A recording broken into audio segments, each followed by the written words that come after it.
그 문지방 밑에서 물이 나와 동쪽으로 흐르다가 성전 오른쪽 제단 남쪽으로 흘러내리더라. 그가 또 나를 데리고 북문으로 나가서 바깥길로 꺾여 동쪽을 향한 바깥문에 이르시기로 본즉 물이 그 오른쪽에서 서며 나오더라. 그 사람이 손에 줄을 잡고 동쪽으로 나아가며 천척을 청량한 후에 내게 그 물을 건너게 하시니 물이 발목에 오르더니 다시 천척을 청량하고 내게 물을 건너게 하시니 물이 무릎에 오르고 다시 천척을 청량하고 내게 물을 건너게 하시니 물이 허리에 오르고 다시 천척을 청량하시니 물이 내가 건너지 못할 강이 된지라. 그 물이 가득하여 헤엄칠 만한 물이요 사람이 능히 건너지 못할 강이더라. 아멘. 지난주에 창세기에서 에덴 동산 중앙에서 물이 나와서 그 사면 강을 흘러 넘치는 그곳. 그래서 항상 생명이라는 것은 물과 늘 연결됩니다. 이게 생명이 있는지 없는지, 물기가 있는지 없는지를 아는 거죠. 나무가 생명이 있기 때문에 물기가 있으니까 이렇게 발았습니다. 만약에 물기가 없으면 바짝 말라버리면 물기가 없으면 죽은 겁니다. 오늘 여러분 하루 사시면서 물 몇 잔 드셨습니까? 뭐 여러 잔 드셨을 거예요. 우리가 뭐 물을 많이 안 드시는 분도 밥 먹을 때 국하고 다 이렇게 물을 먹지 않습니까? 우리 몸이 약 70%가 물이잖아요. 그래서 여기서 탈수 일어나면 죽습니다. 사람의 몸이 약 70%가 물인데요. 그 정도로 물이라는 것은 그냥 세상 사람들도 생명하고 이 사는 거 직결되어 있는 겁니다. 그런데 우리가 지난주에 보았습니다만은 지난주에는 에덴 동산에서 그 생명수가 흐르는 강에서 쫓겨나죠. 에덴 동산에서 쫓겨나서 이제 스스로 웅덩이를 파며 살아야 되는 인생. 그래서 그 상태를 이제 구약에서 좀 보았습니다. 오늘은 이 생명수가 마무리, 그 구약에서부터 저 요한계시록까지 마무리하려고 하는데요. 지난주에 본 예레미야 2장 13절 다시 읽어드리겠습니다. 내 백성이 두 가지 악을 행하였나니 곧 그들이 생수에 거는 데는 나를 버린 것과 스스로 웅덩이를 판 것인데 그것은 그 물을 가두지 못할 터진 웅덩이들이니라.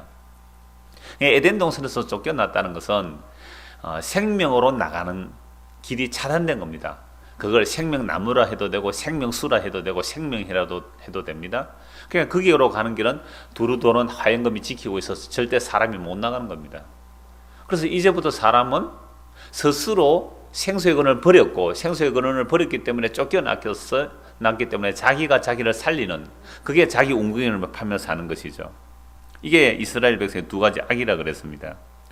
그래서 자기들이 열심히 웅덩이를 팠는데 그 웅덩이는 물을 가두지 못할 터진 웅덩이라고 그럽니다. 그러므로 에덴 동산에서 쫓겨난 아담의 후손들이 어떻게 스스로 자구책을 마련하기 위해서 이렇게 웅덩이를 파며 살아가는데 그것이 얼마나 자기를 살리지 못하는 것인가를 구약 성경 전체를 통하여 우리에게 보여주고 있습니다. 웅덩이라고 하니까 이스라엘은 물을 가두지 못할 터진 웅덩이인데요. 전에 제가 인도를 가보니까 그 10월인데 거기는 비가 몬순기에만 비가 온다는 겁니다. 그래서 마을에 큰 웅덩이를 정말 파놨습니다. 조그만 저수지 정도 되는 거죠. 아주 저수지 되는데 마을 주민은 얼마 안 돼도 그 웅덩이를 파놓고 그 물을 비가 안 올 때 그 물을 먹는 거죠.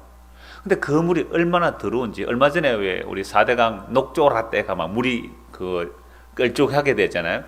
녹조라떼처럼 정말 물이 끌쭉합니다. 근데 그 물에 수영하는 사람이 있고요. 한쪽에는 오리가 떠다니고 한쪽에는 화장실 말아 거기서 볼일 보고요. 그게 물고기도 키우고 하여튼 그 마을의 그 우물을 그걸 먹고 산대요. 그래서 굉장히 평균 수명이 짧아요. 그 물에 얼마나 그 질병이 많았겠습니까? 그러니까 터진 웅덩이가 아니고 터지지 않는 웅덩이를 파서 물을 먹고 마시는데 그게 어떻게 우리를 살리는 물이 되겠어요? 그런 사람들에게는 정말로 이 생수, 깨끗한 물이 얼마나 중요한지. 그래서 우리가 전에 그 나눔 선교에서 우물 파기 사역을 우리가 함께 했잖아요. 그때 우리 교회에서 한 우물이 18개인가 우물을 파서 우리 그 게시판에다 올려놓았습니다만은. 그래서 물 하나 깨끗한 물 먹는 것 아주 세상 사람들도 중요하게 여기죠. 근데 우리는 그냥 세상에 있는 그런 물 말고 정말 생명수, 하늘로부터 오는 생명수가 어떠한지를 성경 말씀하고 있는 것입니다. 그래서 하나님의 택함을 받지 않는 나라들은요, 자기가 스스로 웅덩이를 파며 살아야 됩니다. 그건 당연합니다. 그 어떤 사람은 웅덩이를 파서 그렇게 물을 저축해 놓고 이제 마시듯이 물만이 아니죠. 물만 파서 마련하는 것이 아니라 자기가 스스로 살아가야 할 모든 힘들을 다 모아서 살아가는 겁니다. 그럼 원래 에덴 동산에서 사람이 사람됨이란 하나님 절대 의존적이에요. 모든 것을 하나님께서 다 무료로 공짜로 값없이 은혜로 다 주시는 겁니다. 그거 받아먹고 살면 되는 게 에덴 동산이거든요. 그거 생명에서 쫓겨나니까 이제는 자기가 자기를 살려야 되는 거. 그게 선악과의 유혹이었거든요. 이것 안 먹으면 너도 하나님처럼 된다. 하나님 믿을 필요 없는 거죠. 이제는 내가 나를 살리겠다는 겁니다. 여러분, 하나님만이 스스로 자존하시는 분이에요. 하나님만이 스스로 계시는 분입니다. 우리 인간은 스스로 있을 수가 없어요. 모든 피조물은 창조주에 의존되어 있어야 됩니다. 근데 유혹이 뭐였어요? 나는 하나님 필요 없다. 이제는 나는 내 힘으로 살겠다. 이게 죄잖아요. 하나님으로부터 독립선언. 그러니까 자기가 자기를 살리기 위해서 물웅덩이만 파괴가 되겠습니까? 또 뭐 은행행도 필요한 것이고 내가 나를 살리는 여러 힘들이 필요한단 말이죠. 그래서 이방 나라들은 자기가 자기를 살리는 것이 당연합니다. 그러나 이스라엘은 하나님께서 이스라엘 백성을 택하셔서 너희들은 이방 나라들처럼 너희가 너희를 살리는 것이 아니고 내가 너희를 살려준다. 그러니 너희들은 나를 의지하라. 나를 믿으라. 라고 말씀을 주셨습니다. 그러함에도 불구하고 이스라엘 백성들은 그 하나님의 약속을 믿지 못하고 끊임없이 이방 나라 사람들처럼 자기 웅덩이를 만들더라 이 말이죠. 자기 힘을 찾아 헤맸습니다. 그래서 주변의 이방 나라들의 그 강대국의 힘을 의지했습니다. 그런데 그 강대국의 힘을 의지하니까 그 강대국들이 살려주는 게 아니라 오히려 그 강대국들이 약한 나라를 다 집어삼켜버렸습니다. 그래서 북이스라엘은 아수르에 멸망하고 남유다는 바벨론에 멸망한 겁니다. 자, 이렇게 나라가 위태하고 나라가 멸망할 그런 시기에 선지자들이 나와서 하나님의 말씀을 전하는 겁니다. 왜 이 나라가 이렇게 되었느냐를 선지자를 통해 알게 해주시는데요.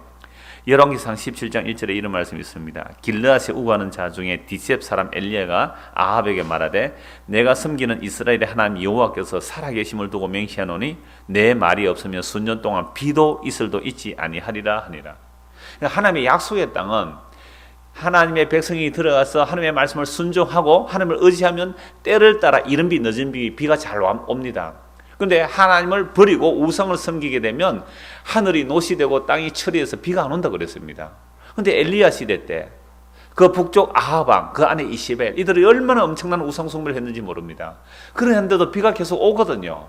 그래서 엘리야가 하나님께 기도합니다. 하나님, 우리가 이렇게 우상 숭배를 하는데 비가 계속 오면 이 하나님의 약속의 땅이 아닙니다. 그러니까 비 오지 말게 해주십시오. 하나님 약속했거든요. 율법으로.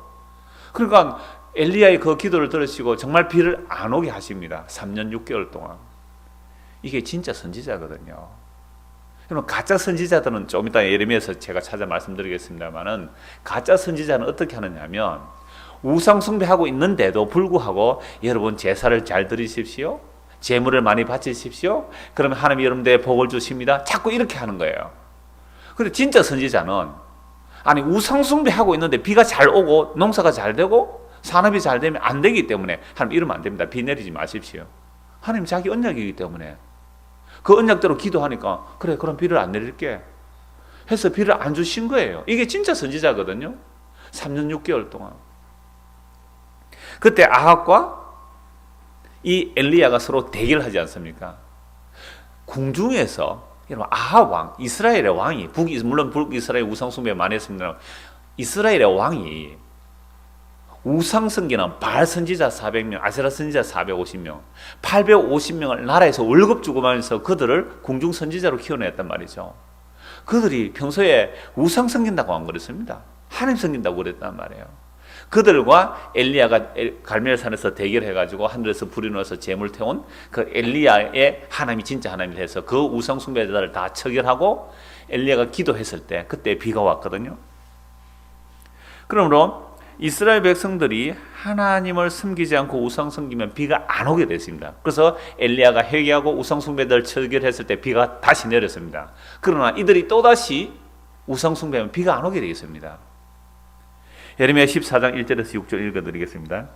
가뭄에 대하여 예레미야에게 임한 여호와의 말씀이니라. 유다가 슬퍼하며 성문의 무리가 피곤하여 땅 위에서 애통하니 예루살렘의 부르짖음이 위로 오르도다. 귀인들은 자기 사원들을 보내어 물을 얻으려 하였으나 그들이 우물에 가서도 물을 얻지 못하여 빈 그릇으로 돌아오니 부끄럽고 근심하며 그들의 머리를 가리며 땅에 비가 지면이 갈라지니 밭 가는 자가 부끄러워 그의 머리를 가리는도다. 들의 암사슴은 새끼를 낳아도 풀이 없으므로 내버리며 덜나귀들은 벗은 산 위에서 성냥이 같이 헐떡이며 풀이 없으므로 눈이 흐려지는도다. 예레미야 시대 때, 물론 엘리야 시대 더 후반이 예레미야 시대 때입니다. 이 예레미야 시대 때 하나님께로부터 말씀이 옵니다. 가뭄에 대해서 하나님이 말씀하시는 거예요. 조금 전에 열왕기상은 북이스라엘이면 이건 남쪽 유다입니다. 이미 북쪽은 망했죠. 예레미야 시대는요. 그래서 유다가 슬퍼하며 성문의 무리가 피곤하여 땅 위에 애통하니 예루살렘의 부르짖음이 이루어오는도다. 귀인들은 사환들을 보내어 물을 얻으려 하였으나 그들이 우물에 가서도 물을 얻지 못하여 빈 그릇으로 돌아오니 부끄럽고 근심하여 그들의 머리를 부끄러워서 머리를 가리고 오는 거예요. 그러니까 주인이 물길러로 보냈는데 물길러 우물에 가도 물이 없어요. 빈 그릇으로 오는 겁니다. 그럼 저 아프리카에 물이 없는 그 나라들 또 마을들 가면 여자가 또는 어린애들이 줄로 물 길러 가잖아요. 3시간 걸어갑니다. 3시간 걸어서 물 한 동이, 그것도 그 구중물 같은 거 그거 한 동이 들고 3시간 걸어요. 그래 6시간에 물 한 번 들고 오는 겁니다. 그걸로 밥 해 먹고 그걸로 살아가는 이런 거 아마 TV에서 많이 보셨을 거예요. 물이 얼마나 중요합니까? 그런데 이 예레미야 시대 때 그 이스라엘 땅에 물길로 갔는데 물이 없어가지고 빈 그릇으로 온 거죠. 주인 보기에 부끄러워가지고 밭을 가는 사람이 밭이 거북이 껍질처럼 쩍쩍 갈라져서 아예 밭에 씨도 뿌릴 수가 없는 겁니다. 밭 가는 사람들이 부끄러워서 그런 거로. 그리고 암사슴이 새끼를 낳는데 여러분 짐승들도 모성이 얼마나 대단합니까? 그 자기가 죽어도 새끼는 살리는 게 모성이 아닙니까? 모성 본능인데요. 짐승들도 암사슴이 새끼를 낳는데 먹일 풀이 없어서 가만히 내버리는 거예요. 어느 정도의 가뭄인지 아시겠죠? 덜나귀들은 벗은 산 위에 서서 성냥이 같이 헐떡거리며 풀이 없으므로 눈이 흐려지는 거다. 저도 시골에서 자라서 밭에 물 주는 게 뭔지를 압니다. 그래서 제가 초등학교쯤 되면 벌써 물찌개 지고 밭에 물 주러 갑니다. 고추밭에 물 주러 가는데 그 여름에 이제 밑에 개울물에서 물을 길어서 이제 위에 논에 가서 이렇게 밭인데 그건 어떤 논입니다. 논에 고추를 심으려 물 주러 갔는데 물을 주고 고추 포기보다 물을 주고 한 바퀴 다 주고 나면 물 앞에 준 데는 어떻게 돼 있어요? 또 말라요. 그 정도로 마른. 그러니까 그때는 물이라도 길러줄 수 있지만 이 예레미야 시대 아예 이 정도로 엘리야 이 정도 물이 없다. 비가 안 온다. 이 말은 생수의 근원에서 끊어진 이스라엘 백성들이 하나님을 의지하면 비가 제때 오는데 하나님을 의지하지 아니하고 우상을 섬긴 겁니다. 바알을 섬기고 아세라를 섬기고 강대국을 의지하고 그러니까 하나님께서 아예 비를 안 주신다는 말씀입니다. 자, 이랬을 때에 예레미야 선지자는 정말 회개합니다. 하나님 앞에. 하나님, 우상들은 비를 내리지 못하지만 하나님은 비를 주실 수 있지 않습니까? 하나님 당신의 이름 때문에 이 땅에 비를 내려달라고 그렇게 기도하는데요. 왜 이렇게 예레미야 시대에 비가 안 왔느냐면 이 거짓 선지자들이 이렇게 말합니다. 하나님 앞에 제물을 바치고 금식을 하고 번제와 소제를 막 드리면서 여러분 하나님께서 여러분의 복을 주실 겁니다. 하나님께서 이 땅에 칼이 임하지 않을 겁니다. 기근이 임하지 않을 겁니다. 전염병이 임하지 않을 것입니다. 라고 거짓 평강을 계속 빌어주는 거예요. 다른 선지자가 다 그랬습니다. 근데 예레미야는요 혼자서 입만 열면 재앙이 있어보답니다. 그러니까 사람들이 누구 말 듣겠어요? 예레미야 말 안 듣고 거짓 선지자들 말 들으면서 부지런히 제물을 갖다 바치고 금식하고 부르짖고 절기를 지키고 율법을 지키는데 비가 안 오는 겁니다. 그들 속에는 우상들이 가득한 것이었습니다. 그래서 이들은 여호와 하나님께서 보내지 않았는데도 여호와 이름으로 예언을 하고 거짓 계시를 말하고 점수가 흡된 것과 자기 마음에 거짓된 것으로 예언하고 있습니다. 그러니 실제로 가뭄이 올 뿐만 아니라 이런 상태를 영적인 기갈이라 그럽니다. 아모스 8장 11절 13절입니다. 주 여호와의 말씀이니라. 보라, 날이 이를지라 내가 기근을 땅에 보내리니 양식이 없어 주림이 아니며 물이 없어 가람이 아니요 여호와의 말씀을 듣지 못한 기갈이라. 사람이 이 바다에서 저 바다까지 북쪽에서 동쪽까지 비틀거리며 여호와의 말씀을 구하려고 돌아다녀도 얻지 못하리니 그 날에 아름다운 처녀와 젊은 남자가 다 갈하여 쓰러지리라. 조금 전까지는 마시는 물을 이야기했습니다. 그런데 예레미야 시대에서는 이미 그 물이 영적 기갈임을 말씀하면서 아모스 선지자는 이렇게 말씀하잖아요. 어떤 날이 이럴 텐데 그때는 내가 기근을 이 땅에 보내겠다. 근데 이 기근은 양식이 없어 줄이는 것이 아니고 물이 없어서 가람이 아니라는 겁니다. 여호와의 말씀을 듣지 못한 기갈이라 줄이고 목말라 하는 겁니다. 그래서 그 물을 구하기 위해서 그 여호와의 말씀, 진짜 양식인 여호와의 말씀을 구하기 위해서 이 바다까지 가보고 저 바다까지 가보고 동쪽과 서쪽 이렇게 온 곳으로 돌아다니도 물을 얻지 못하여 기갈하여 쓰러지더라, 젊은이들이. 저는 이 말씀이 오늘 이 시대에도 동일하다고 봅니다. 여러분, 바닷물은 마실 수가 없습니다. 물이 어마어마하게 많지만 바닷물은 아래에 속한 물이기 때문에 마실 수가 없어요. 그럼 위로부터 오는 물이 있어야 되는 겁니다. 그럼 오늘 이 시대에 설교들 얼마나 많습니까? 인터넷, 지금 우리도 인터넷으로 지금 생중계하고 있는데, 여러분, 라디오 틀어도, 텔레비 틀어도, 인터넷 틀어도, 어떤 홍수처럼 쏟아지지 않습니까? 이게 참 설교하기가 참 부담스럽고,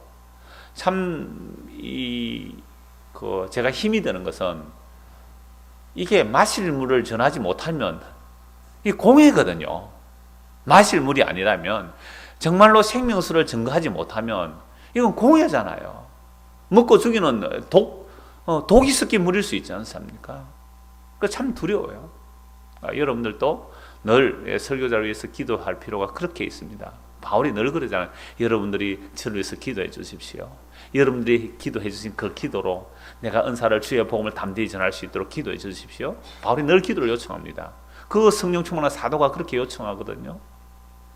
그래서 이 바다에서 저 바다까지 그렇게 다녀도 여호와의 말씀을 듣지 못한 기갈이라는 거예요. 그러니까 저는 제 자신을 볼 때는 정말 날마다 절망합니다. 어떤 분이 우리 신앙사람들에 글을 올렸는데 종종 그런 분들이 많아요. 목사님 설교를 듣고 정말 힘을 얻습니다. 정말 복음다운 복음을 전해주셔서 감사합니다. 근데 그 얘기 들으면 저는 참 부끄러워요. 그래서 제가 답을 이렇게 썼습니다. 저는 날마다 절망합니다. 하루라도 빨리 그만뒀으면 좋겠습니다. 그런데 그런 분들의 댓글 하나가 내가 그렇게 답을 했어요. 그 댓글 하나가 조금의 위로와 격려가 돼서 내가 또다시 힘을 내서 설교합니다. 그래서 아모스 시대에 물이 없었던 게 아니에요. 양식이 없었던 게 아닙니다. 물이 없어서 가람이 아니고 양식이 없어서 줄임이 아니에요. 여호와의 말씀을 듣지 못한 기갈이다 이 말입니다. 그래서 이런 시대에 선지자들은 놀랍게도 예언을 합니다. 왜 우리가 이렇게 줄여 이 기갈, 하나님 말씀 듣지 못한 기갈인가를 말씀하면서 놀라운 하나님의 그 생명수, 그 물이 다시 흐를 것을 계속해서 예언을 하고 있습니다. 구약의 선지자들이. 스가랴 13장 1절입니다. 그 날에 죄와 더러움을 씻는 셈이 다윗의 족속과 예루살렘 거민을 위하여 열리리라. 아니, 지금 셈이 열리는데 그 셈이 어떤 셈이라고 합니까? 죄와 더러움을 씻는 셈. 그러니까 지금 오늘 설교 제목이 생명수인데요. 이 생명수를 먹고 마셔야 되는 겁니다. 그런데 이 생명수가 단지 마시는 물이 아니잖아요. 하나님의 말씀입니다. 사람의 이야기들이 섞인 그런 더러운 물이 아닌 깨끗한 순전한 위로부터 오는 그 생명수란 하나님의 말씀이에요. 순전한 말씀이에요. 그래서 사도들이 복음을 전해 이렇게 말합니다. 우리가 하나님의 말씀을 순전하게 전하고 그 말씀을 혼잡하게 하지 않는다 그랬습니다. 말씀이 혼잡해버리면, 말씀이 뒤섞여버리면, 사람의 욕망과 뒤섞여버리면 그게 마시지 못할 물이거든요. 그래서 제가 조금 전에 인도에 했던 얘기처럼 그 물, 여러분도 아마 그 물 마시라 그러면 굶어 죽었으면, 목말라 죽었으면 죽지 그 물 못 마실 거예요. 한쪽에는 똥 누고, 한쪽에는 빨래하고, 한쪽에는 모욕하고, 그 끈쭉한 정말 녹차라따 같은 그런 물에 모욕하더라니까요. 그 물 길어가서 또 길어가면 좀 깔아앉겠죠. 그 물 또 마시고 끓여서 묻고 그렇게 하더란 말이죠. 그러니까 우리는 지금 옛날에는 우물물 길어왔지만 지금 수돗물 틀면 다 물이 다 잘 나오잖아요. 수돗물 마실만 하거든요. 근데 그 물 안 좋다고 우리는 무슨 물 마십니까? 직접 수돗물 마시는 분 계세요? 수돗물 직접 하세요? 안 끓이고? 끓여 먹죠. 그러니까 우리가 직접 수돗물 끓여서 오차게 이렇게 끓여 먹잖아요. 그런데 그 수돗물조차도 우리는 안 좋다고 생수 받아 먹고 끓여 먹고 뭐 얕던 그렇게 하지 않습니까? 그러니까 우리가 마시는 물 하나 얼마나 신경 쓰는지 몰라요. 좋은 물 마시기 위해서. 그래서 그 좋은 물 마시려고 심지어 고래샘물까지 빼가고 마시잖아요. 고래샘물 맞죠? 고로샘물. 나무에 그 찔러가지고 마시고 그거 물 빼가지고 우리 문혜구 지사님 가져온다 그러던데. 보세요. 우리의 몸의 건강을 위해서 물 그렇게 신경 쓰잖아요. 깨끗한 물. 근데 왜 우리의 영혼의 생수가 되는 하나님의 말씀에는 그렇게 신경 안 쓰느냐 이 말입니다. 그래서 아모스 선지자가 양식이 없는 게 문제가 아니고 마실 물이 없는 게 아니에요. 양식이 있어요. 물이 있어요. 우리나라 지금 양식과 물이 얼마나 많습니까? 그런데 정말로 순전한 물이냐 이 말이죠.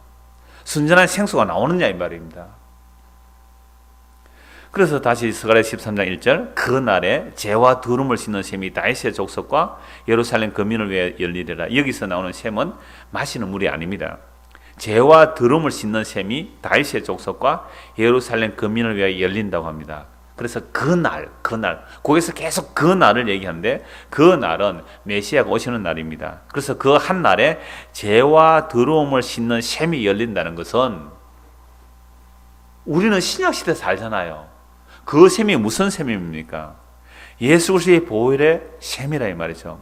그 보혈의 능력으로 우리의 죄와 더러움이 다 씻겨지는 그것이 바로 생명수라는 말입니다. 그래서 이런 모든 생명수, 죄와 더러움을 씻는 그 물들이 다 예수 그리스도를 증거하는 것입니다. 우리가 앞에 찬송했던 그 266장 가사가 이런 가사입니다. 주의 피로 이룬 샘물 참 깊고 넓도다. 그 샘물이 터져 나오는데 무슨 샘물이라는 거죠?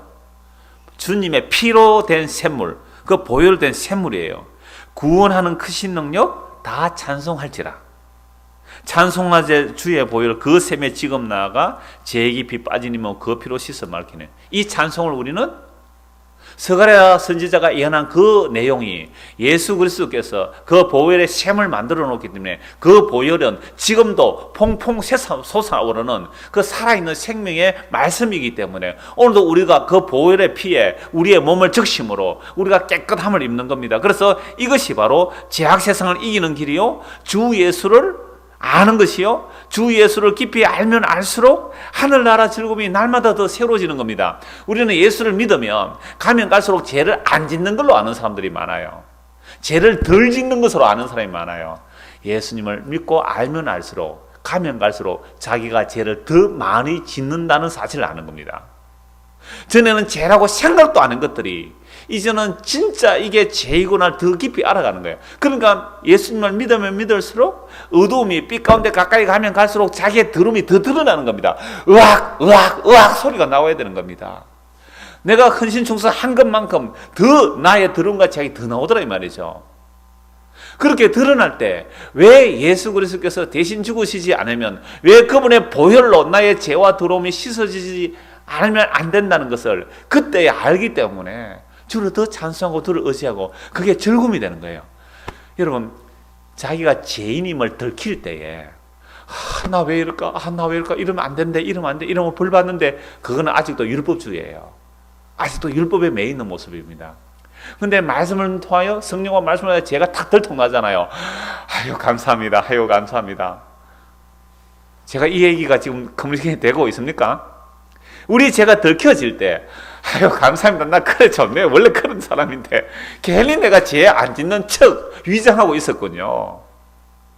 그래야 무슨 효력이 드러납니까? 죄와 더러움을 씹는 샘의 효력이 드러날 거 아닙니까? 예수님의 보혈의 행위가 더 드러날 거 아니에요. 이 말 하니까 또 이런 사람이 나옵니다. 알았어요. 그럼 나 죄 더지 가지고 말이지 하나님 은혜를 더하게 하겠다고. 그렇게 말하는 인간 꼭 있더라고요. 그래서 바울이 그러잖아요. 죄의 은혜를 더하기려고 죄를 더 짓자 하는 그런 인간이 꼭 나오더라 이 말입니다. 그런데 복음을 전하면 반드시 이런 반응이 나와야 제대로 복음 전한 거예요. 그렇게 하는 사람은 그냥 그렇게 사시야지 어떻게 하겠습니까? 그래서 죄와 더러움을 씻는 셈이 터져 나오는데요. 그게 바로 예수 그리스도를 증거합니다. 그래서 스가랴 14장 7절 8절에 이런 말씀이 있습니다. 여호와께서 아시는 한 날이 있으리니 낮도 아니요 밤도 아니라 어두워 갈 때에 빛이 있으리로다. 그 날에 생수가 예루살렘에서 솟아나서 절반은 동해로 절반은 서해로 흐를 것이라. 여름에도 겨울에도 그러하리라. 이스라엘은요, 여름에는 비가 잘 안 옵니다. 겨울에 비가 오는 거예요. 그러니까 겨울철이 우기고 여름철은 건기예요. 근데 그 여호와의 한 날에 예루살렘에서 생수가 터져 나오는데, 생수가 터져 나오는데 동쪽 서쪽으로 흘러가는데, 이 생수가 여름에도 겨울에도 마르지 않고 사시사철 흐르는 그 물이 흘러간다 이 말이죠. 그래서 이 생수의 기능은 그냥 마시는 물만이 아니라 우리의 죄와 더러움을 씻는, 그게 예루살렘으로부터 나오는 생수다 이 말이죠. 그럼 도대체 예루살렘에서 나온 생수가 뭡니까? 방금 예수님의 십자가 보혈이라고 그랬잖아요. 금이나 은이나 없어질 것으로 우리의 죄가 씻어진 것이 아니라 어린 양 같은 그 보배로운 피로 우리의 죄가 정결케 된 그 이야기가 예루살렘에 터져나온 생수다 이 말이죠.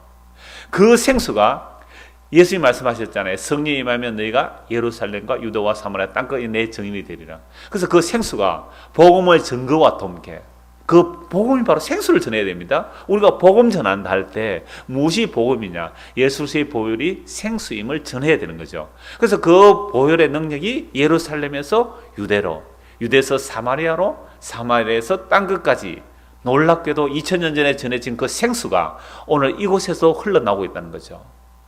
얼마나 놀라운, 우리가 이 생수 아니었다면, 예수 그리스도의 보혈로 인한 이 생수가 아니면 우리는 죄와 더러움 속에 그대로 있을 것이고 그저 세상에서 먹을 것 마실 것 그것만 찾고 헤맸을 겁니다. 그러니까 위로부터 오는 생명수, 그 보혈의 능력이 우리의 죄와 더러움을 씻을 뿐만 아니라 우리에게 영원한 생명을 주는 그 생명수가 오늘 이 보혈이 2000년에 시작된 그 보혈의 능력이 지금도 흘러차고 넘치니까 아직도 이 생수가 흐르고 있잖아요. 그러니까 오늘 교회가 가장 중요하게 전해야 될 것은 이 생명수를 흘려보내는 겁니다. 다른 이야기 하는 것이 아니에요. 교회에서는 먹을 거 마실 거 그 얘기 아니잖아요. 정말로 생수의 강이 강처럼 흘러가는 거, 이게 에스겔 47장의 말씀이거든요. 오늘 오랜만에 수위가 왔는데 카톡에서 그려놨습니다. 대학 다니다가 그만두고 또 재수해가지고 그 부대 약대 합격했습니다. 그래서 자기 약대 가고 싶어서 이제 거기 갔는데, 그래서 카톡에 뭐라고 해놨냐면 그동안 찾아뵙지 못해서 미안하다면서 친구들한테 이제 자기 걸음으로 이제 찾아가겠다 그래요. 잘 됐다. 제 카톡에 민주화 답을 달았습니다. 네 발로 교회는 언제 올래? 어저께 보냈습니다. 어저께. 네 발로 교회는 언제 올 때? 네 발이, 네 다리가 아닌 것을 알아라 했더니 오늘 왔네요.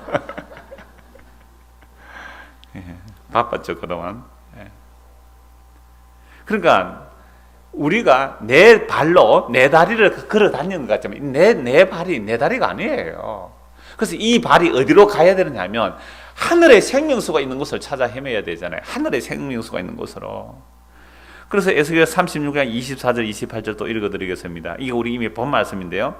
내가 너희를 여러 나라 가운데서 인도하여 내고 여러 민족 가운데서 모아들이고 고국 땅에 들어가서 맑은 물을 너희에게 뿌려서 너희로 정결하게 하되 곧 너희 모든 더러운 것에서와 모든 우상 숭배에서 너희를 정결하게 할 것이며 또 새 영을 너희 속에 두고 새 마음을 너희에게 주되 너희 육신에서 굳은 마음을 제거하고 부드러운 마음을 줄 것이며 또 내 영을 너희 속에 두어 너희로 내 율례를 행하게 하리니 너희가 내 규례를 지켜 행할지라. 내가 너희 조상들에게 준 땅에서 너희가 거주하면서 내 백성이 되고 나는 너희 하나님 되리라. 하나님의 약속은 그거거든요. 나는 너희 하나님 되고 너는 내 백성 되라. 내가 너희 하나님 될게, 너는 내 백성 되라. 이게 하나님의 언약입니다. 그런데 이스라엘 백성들이 범죄함으로 스스로 웅덩이를 팠습니다. 스스로 웅덩이를 판 게 아수를 의지했고 바벨론을 의지했죠. 그러니까 아수르가 그들을 집어삼켰고 바벨론이 그들을 삼켰습니다. 우리가요, 세상에 만약에 돈을 의지하잖아요. 그럼 돈이 나를 집어삼킵니다. 내가 세상 권력을 의지하잖아요. 내가 권력을 부리는 것 같지만 그 권력이 나를 사로잡아 버린다고요. 내가 세상 쾌락을 좋아하잖아요. 내가 쾌락을 즐기는 것이 아니라 쾌락이 나를 사로잡아 버립니다. 방금 저녁에 오는데 뉴스에 뭔 얘기가 나오냐면 우리나라 마약 사범이 작년보다 원래 굉장히 많이 높아졌대요. 가면 갈수록 마약, 필로폰 하는 사람들, 또 뭐 여자 연예인들은 뭐 우유주사, 흰거 그거 뭐 마취제거든요. 그게 일종의 수면 마취제인데 그런 거 투약하는 거, 대마초 이런 것들이 막 굉장히 많이 늘어난대요. 왜 그럴까요? 먹고 살만한데. 먹고 살만한데 왜 그게 마약이 자꾸 늘어납니까? 세상에 재미가 없으니까 그런 거잖아요. 더 나은 쾌락을 찾아갔는데 나중에는 내가 쾌락을 누리는 게 아니고 그 쾌락이 그 사람을 사로잡아 버리는 겁니다. 내가 술을 먹지만 나중에 술이 사람을 먹어버리는 거 우리 다 알잖아요. 그러니까 생명수를 만나지 못했으니까 그 속에 갈증, 그 속에 기갈이 있으니까 끊임없이 여기에 기웃, 저기에 기웃, 이게 재밌을까, 저기 재밌을까 하고 온갖 것을 다 해보는 거 아닙니까? 그게 기갈이에요. 오늘날 청소년들이, 오늘날 청년들이 하나님의 말씀, 이 생명의 말씀을 듣지 못한 그 기갈로 이곳저곳 헤매고 다니는 겁니다. 이게 바로 아모스가 예언한 그 날이에요. 밥 못 먹어서 배고픈 시대 아니잖아요. 무하실 물이 없어 기갈이 아니지 않습니까? 하나님의 말씀을 듣지 못한 이 기갈에 우리의 이 젊은이들이, 우리의 청년들이, 우리의 어린아이들이 정말 마실 물이 없어서 헐떡거리며 죽어가는 거 우리 눈으로 보여야 되죠. 우리 눈으로 보여야 되죠. 저들이 왜 저렇게 헤매고 다닐까? 그렇게 이스라엘 백성들도 하나님을 의지하지 않고 다른 물을 찾아 구하다가, 다른 쾌락을 찾아 구하다가, 다른 자기의 웅덩이를 찾아 구하다가 나라가 망해서 바벨론 포로 잡혀갔습니다. 거기서 완전히 멸망해야 됩니다. 그런데 놀랍게도 하나님의 약속, 너희는 내 백성 되고 나는 너희 하나님 될게, 이 약속은 변함이 없으십니다. 그래서 그 바벨론 포로 완전히 멸망한 그 자리에서 에스겔 선지자를 통해 뭘 보여줍니까? 새로운 성전에서, 그 성전에서 생수가 강같이 흘러나는 것을 환상으로 보여주는 겁니다. 그 생수가 강같이 흘러가는 것이 예수 그리스도를 통하여 모든 민족에게 주의 복음이 전거되어서 주께로 돌아온 그 이야기를 하고 있는 겁니다. 그래서 이스라엘 족속은 하나님의 약속의 땅을 더럽혔고 하나님의 이름을 더럽혀버렸습니다. 그런데 놀랍게도 하나님은 자기 이름을 아껴서 그들을 이방에서 데리고 오는데 맑은 물을 너희에게 뿌리고 너희를 정결하게 하고 너희를 모든 더러운 것에서와 모든 우상숭배에서 너희를 정결하게 하고 새 영을 너희 속에 두어서 새 마음을 너희에게 주어서 너희 마음을 돌과 같은 딱딱한 마음이 아니라 부드러운 살과 같은 마음을 주어서 너희가 내게로 돌아오게 하겠다라고 말씀하셨습니다. 그러므로 에스겔서 36장에서 맑은 물은 바로 성령을 말하는 거죠. 성령이 우리에게 임하여 죄와 더러움을 씻어내겠다. 그러니까 한번 보세요. 지금 맑은 물, 생명수가 그 마시면 영원한 생명수, 물을 말하기도 하지만 이게 죄와 더러움을 씻는 물을 말하잖아요. 이걸 또 성령으로 말하잖아요. 그래, 이 맑은 물이 바로 하나님의 말씀이며 성령이에요.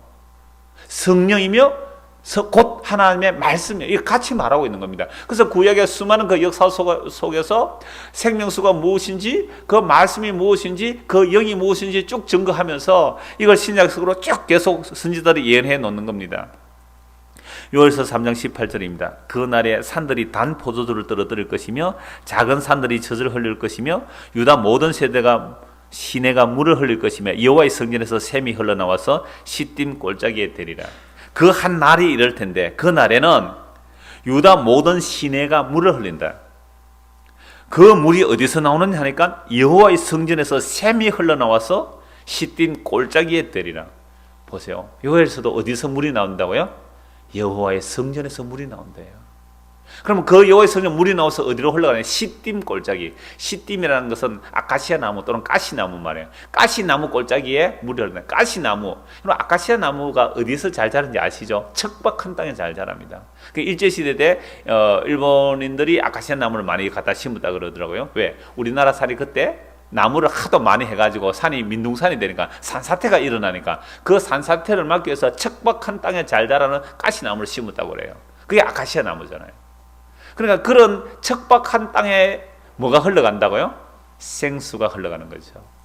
우리의 척박한 심령, 그 심령 속에 하나님의 생수가 흘러들어올 때 우리의 영이 소생하게 되는 겁니다.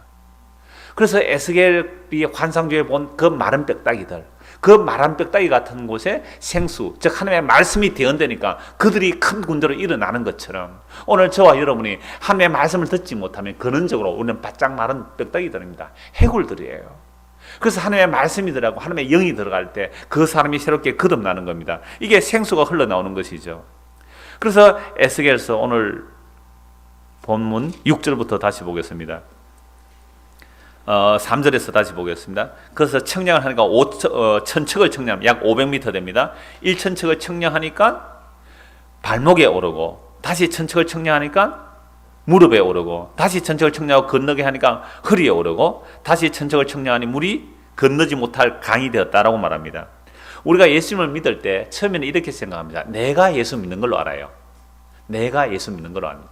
자, 제가 비유는 같이 했습니다. 아까 우리가 술을 즐기거나 쾌락을 즐기거나 권력이나 세상의 어떤 돈을 탐하면 내가 돈을 지배하는 것 같지만 나중에 누가 나를 지배한다고요? 돈이 나를 사로잡아 버리고, 나중에 권력이 나를 사로잡아 버리고, 쾌락과 술이 나를 사로잡아 버리는 겁니다. 그러니까 우리가 예수를 믿을 때 처음에 내가 예수 믿는 줄 알아요. 교회도 내가 가고 싶으면 가고 말고 싶으면 말고, 내 다리 있으니까 내 걸로 가고 싶으면 가고 말고 싶으면 말고. 요거 아직도 발목신앙이라고 해요. 발목신앙. 그죠? 첨방되는, 물에 뛰노는, 그게 아직 자기 걸로 왔다 갔다 하는 거예요. 그런데요, 이 물이 좀 더 청량하니까 어떻게 돼요? 무릎쯤 오면 조금 이렇게, 여러분, 이 물이요, 산에서 내려오는 물은요, 굉장히 급속하기 때문에 무릎쯤 와도 사람이 확 휩쓸려 내려갑니다. 그러니까 무릎쯤 오면 물이 저항이 느껴집니다.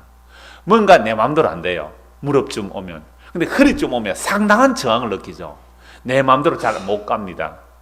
근데 1000척을 더 청량하니까 어떻게 돼요? 물이 강물처럼 사람이 감당하지 못한 물이 됩니다. 그 물이 가득하여, 5절 보십시오. 그 다시 1000척 청량 물이 내가 건너지 못할 강이 된지라. 그 물이 가득하여 헤엄칠 만한 물이요 사람이 능히 건너지 못할 강이더라. 여러분, 이 생수가, 그 성령이 우리를 장악해버립니다. 우리를 지배해버립니다. 꼼짝 못하게 되는 거예요.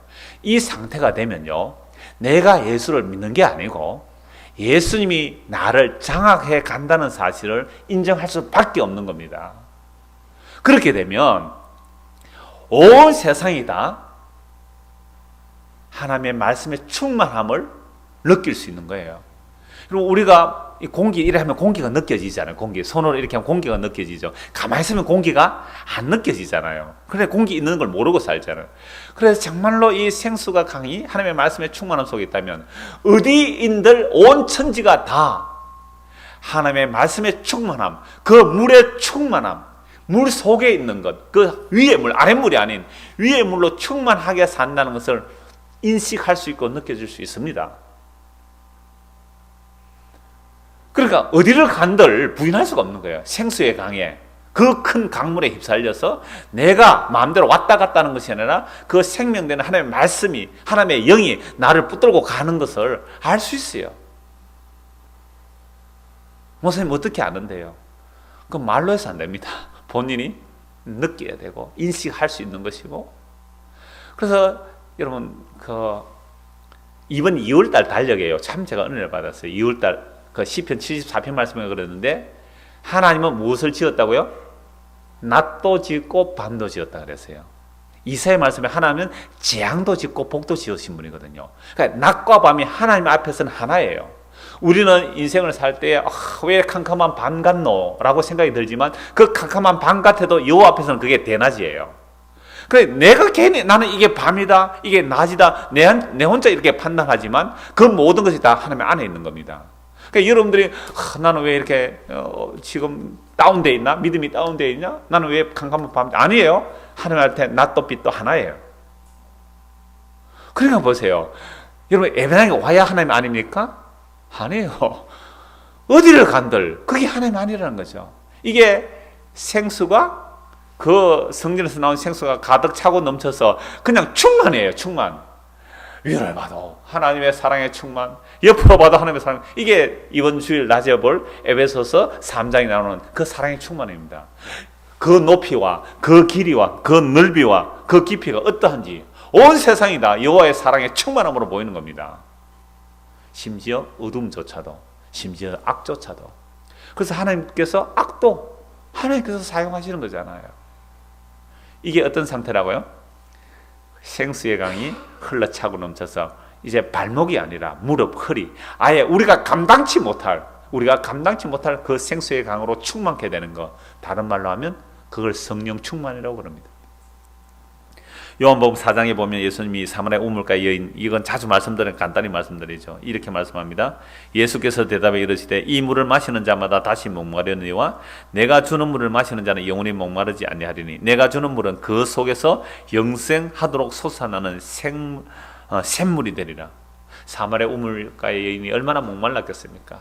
그 여인이 예수님을 만났습니다. 아니, 예수님이 그 여인을 만나러 갔습니다. 전에 남편이 5이었어요. 얼마나 기구한 운명입니까? 이제 6번째 남편도 자기 남편이 아니었습니다. 그런 목마른 여인에게 예수님께서 내가 주는 물을 마시는 자는 영원히 목마르지 아니하리라고 말씀합니다. 그러니까 그 여인이 이렇게 말합니다. 이 우물은 야곱이 판 우물인데, 우리 조상이 판 우물인데, 보세요. 야곱이 판 우물, 무슨 뜻이죠? 자기가 파낸 우물 아닙니까? 자기가 파낸 우물.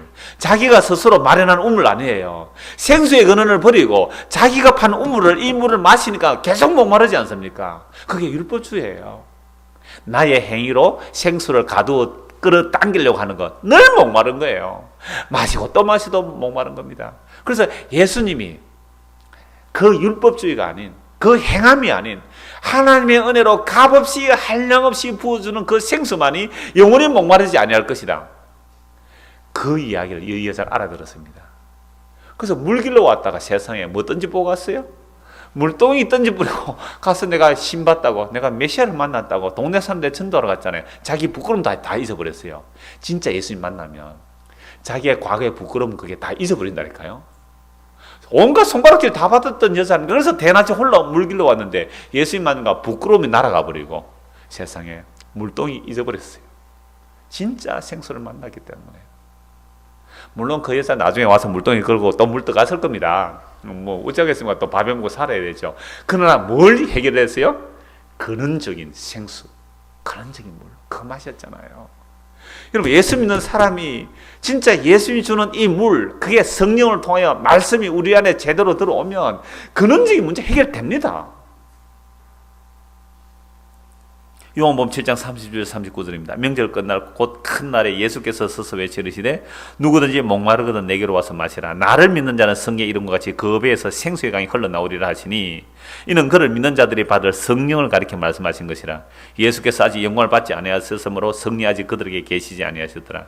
이 명절 끝날에는 초막절이거든요. 초막절에는 그 아까 스가랴서 말씀에도 봤잖아요. 예루살렘에서 물이, 그죠? 성지에서 물이 흘러가리라. 이런 말씀을 가지고, 그러니까 그 제사장들이 이 초막절에는 실로암 저 밑에 실로암에 가서 예루살렘 성지 조금 높은 곳이니까 실로암 연못에 가서 물을 기르다가 성전에서 물을 들이붓는 거예요. 왜? 성전에서 뭐가 흐른다 그랬어요? 생수가 흘러나리라 했으니까 그걸 인위적으로 물을 기르다 성수에 물을 붓는 거예요. 그 명절 끝날, 그 명절 마지막 날이 제일 큰 날이거든요. 명절 끝날에 예수님이 하신 말씀이 누구든지 목마르거든 내게로 와서 마시라. 성전에서 물 붓는다고 그게 물 나오는 거 아니다 이 말입니다. 성전에서 제사 드린다고 그 물 나오는 거 아니다 이 말이죠. 내게서 마시라. 나를 믿는 자는 그 배에서 생수가 강같이 흘러나올 것인데, 아니 그럼 우리 배에서 막 물이 솟아나온다 이 말입니까? 그게 아니고 성령을 가리켜 말씀하신 것이라. 그래서 예수님을 믿는다는 것은 성령이 우리 안에 오시는 것이고, 성령이 우리 안에 오시는 것이 바로 영혼이 생수의 근원과 연결된 거예요. 성령을 통하여 생수의 근원과 연결이 된 겁니다. 접속이 되어 있단 말이죠. 그래서 생수의 근원, 그 하나님으로부터 이제 우리는 성령을 통하여 날마다 하늘의 은혜와 은사를 맛보며 공급받으며 살아가는 거. 이게 예수 믿는 자 아닙니까? 그래서 오늘 우리는 나와서 그걸 또 말씀대로 확인하고, 그렇지, 내가 괜히 쓸데없는데 세상 일에 목말라 했구나. 그것도 4년 동안이나 얼마나 목말라서 뛰어다녔는데요. 근데 그게 영원한 생명을 주는 게 아니고 하늘의 생명수가 영원한 너의 앞길에, 장래에, 그 잠시 사는 그 직장만이 아니라, 그거 하면 뭐 취직하기 좀 좋겠죠? 그것만이 아니라 영원한 생명수가 주어진다는, 이게 진짜 우리에게 하나님께서 주시는 생수란 말이에요.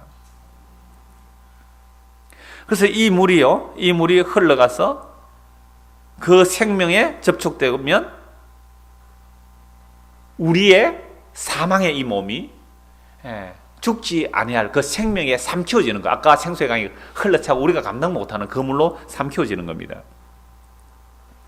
자, 그렇게 해서 이 생명수가 2000년 전에 터져 나왔고, 이 생수가 예루살렘 유대 사마리아 땅 끝까지 이르러 이 대한민국에까지 왔고, 이 복음이 이제 예루살렘에 가고 있습니다. 이 복음이 세상의 끝까지 전거되면 이제 완성이 될 거예요. 자, 6절 보겠습니다. 47장 6절부터요. 그가 내게 이르시되 인자야 내가 이것을 보았느냐 하시고 나를 인도하여 강가로 돌아가게 하시기로 내가 돌아가니 강 좌우편에 나무가 심이 많더라. 그가 내게 이르시되 이 물이 동쪽으로 향하여 흘러 아라바로 내려가서 바다에 이르니 이 흘러내리는 물로 그 바다의 물이 되살아나래. 이 아라바는 사막이잖아요. 사막에 물들이 살아나는 거죠. 이 강물이 이르는 곳마다 번성하는 모든 생물이 살고 또 고기가 심히 많으니 이 물이 흘러 들어가므로 바닷물이 되살아나겠고 이 강이 이르는 각지의 모든 것이 살 것이며 또 이 강가에 어부가 설 것이니 엔게디에서부터 에네글라임까지 그물 치는 곳이 될 것이라. 그 고기가 각기 종류를 따라 큰 바다의 고기같이 심히 많으려니와 그 진풀과 개풀은 되살아나지 못하고 소금 땅이 될 것이며. 그런데 강물가에 한 곳은 소금 땅이 있다라고 해요. 아직 되살아나지 않는 곳은. 이것은 하나님의 그 제사에 소금 언약이 있습니다. 그래서 제사에 아직도 구약 에스겔에 있으니까 제사에 소금이 필요한 그런 부분에서 소금이 따는 땅이 될 것이고, 12절 같이 읽겠습니다. 강 좌우 가에는 각종 먹을 과실나무가 자라서 그 잎이 시들지 아니하며 열매가 끊이지 아니하고 달마다 새 열매를 맺으리니 그 물이 성소를 통하여 나옵니다. 그 열매는 먹을 만하고 그 잎사귀는 약재료가 되리라. 성소에서 나오는 그 물, 그러니까 그 물이 아니라 그랬죠. 에스겔서의 새로운 성전이라는 것은 하나님과 어린 양의 보좌로부터 나오는 성령을 가리켜 말씀하신 것입니다. 그 성령이 곧 물로도 말하고 말씀으로도 말하는 겁니다. 그래서 성령이 우리 안에 물로서 또는 말씀으로서 우리의 영혼을 소성케 하며 영원한 생수의 근원과 연결되어 있기 때문에 우리는 떡으로만 사는 것이 아니라 말씀으로 사는 거예요. 이 땅에 사람들이 기근할지라도 우리의 참된 기근은 그게 기근이 아니라 말씀을 듣지 못한 기근이 말고 말씀을 들음으로 새로운 생명이 충만해지는 것인데, 이게 요한계시록 22장입니다. 요한계시록 22장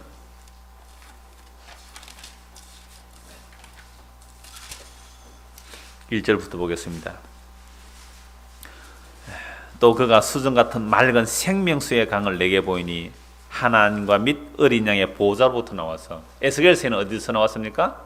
성전 동쪽 문에서 나왔죠. 그러니까 그 성전이 아니고 예수님으로부터 성령이 부어짐을 인하여 그걸 생명수, 성령이 오면 우리를 살려내니까, 성령이 우리의 죄와 더러움을 깨끗게 하시고 우리를 살려내니까 생명수라 그래요.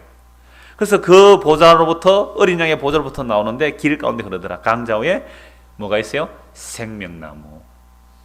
여기서는 더 이상 선악나무가 없습니다. 생명나무가 있어 12가지 열매를 맺되 달마다 그 열매를 맺고 그 나무 잎사귀들은 만국을 치료하기 위하여 있더라.